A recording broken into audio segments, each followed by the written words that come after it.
Hello, readers. We've been spending a lot of time meeting new reading friends and learning about strategies that we can use to figure out the words in our stories.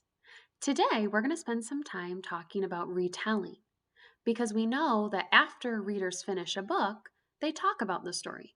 And one of the ways that we can talk about the story is by retelling what happened in the story. I want to show you a special chart. And this is a chart that I use when I'm retelling a story. This chart helps me to remember all of the different things that I need to share when I'm retelling a story.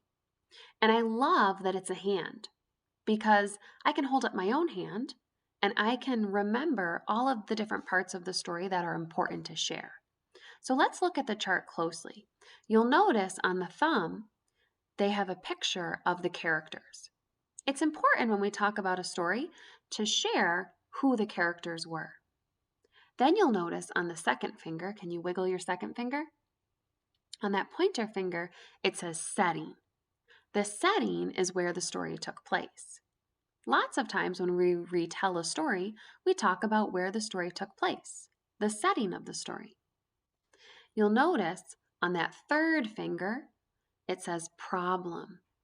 Sometimes the stories that we read have a problem. And if they have a problem, we talk about that problem and we share it. The next finger says events. That's like when we talk about the beginning, the middle, and the end of the story. There are events that happen at the beginning of the story, events that happen in the middle, and events that happen at the end. And we share those important parts.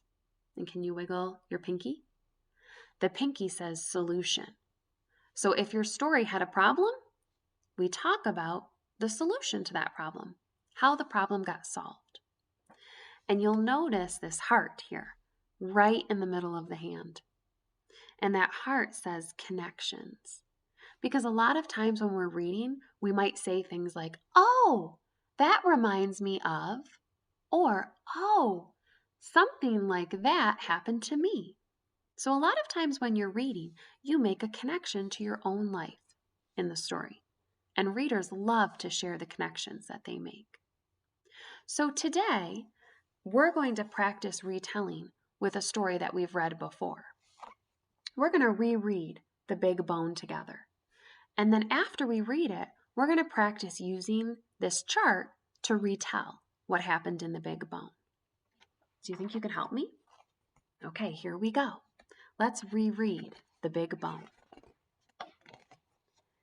Here is Jack. Jack is little. Here is Daisy. Daisy is little too. Jack, look, said Daisy. Here is a bone.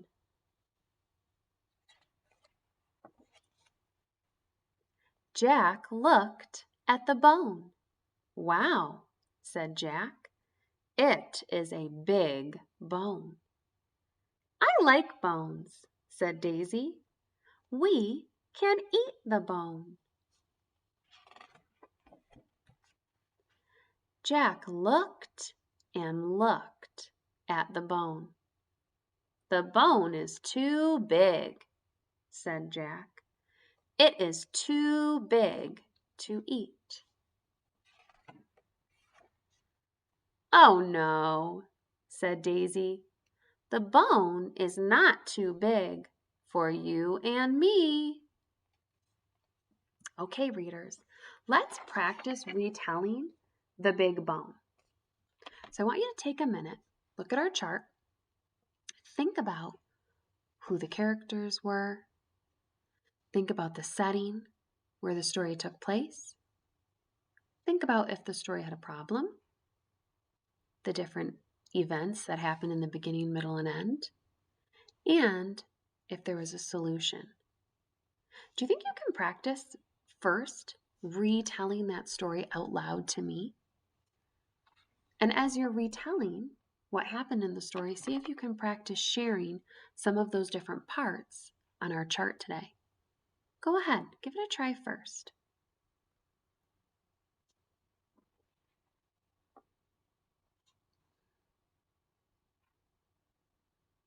Okay, I'm going to give it a try next. As I'm retelling the big bone, if I share something that you also shared when you were retelling, would you give me a thumbs up? And then I'll know that we had the same idea. So today, we read The Big Bone. In this story, Jack and Daisy were two little dogs, and they were in the kitchen. All of a sudden, they spotted a bone.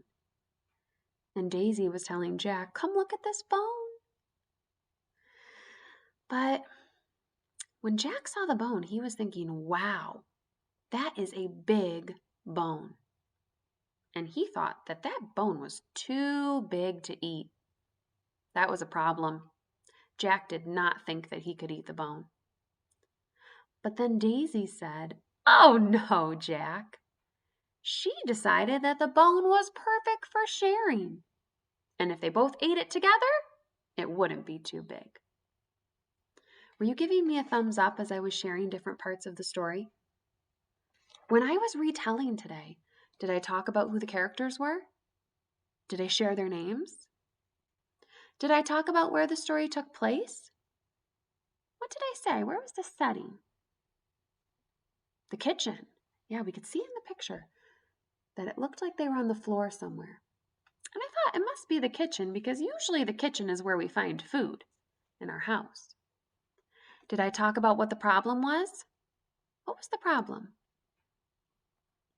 Yeah, Jack said that bone was too big.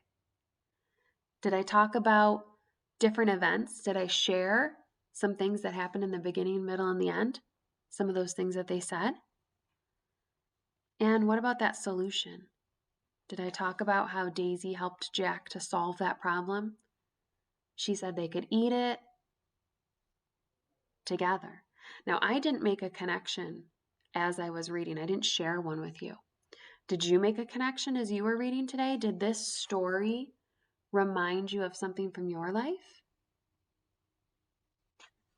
Do you have a connection you'd like to share with me?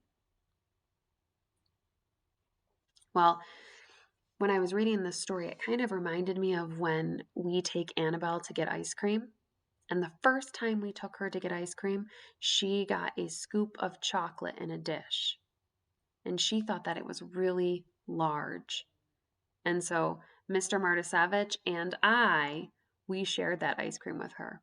And we helped her eat it. Now, that was a different food. But when I saw how Daisy and Jack were sharing the bone, it reminded me of the time that Mr. Martisevich and I shared some ice cream with Annabelle. So sometimes the connections that we make to a story aren't exactly the same. They might be a little bit different. But something in the story reminds you of something that happened to you.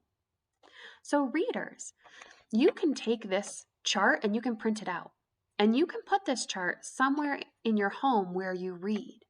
And after you finish reading, see if you can use this chart to help you retell different stories that you read at home. I hope you have fun practicing your own retelling when you're reading stories on your own.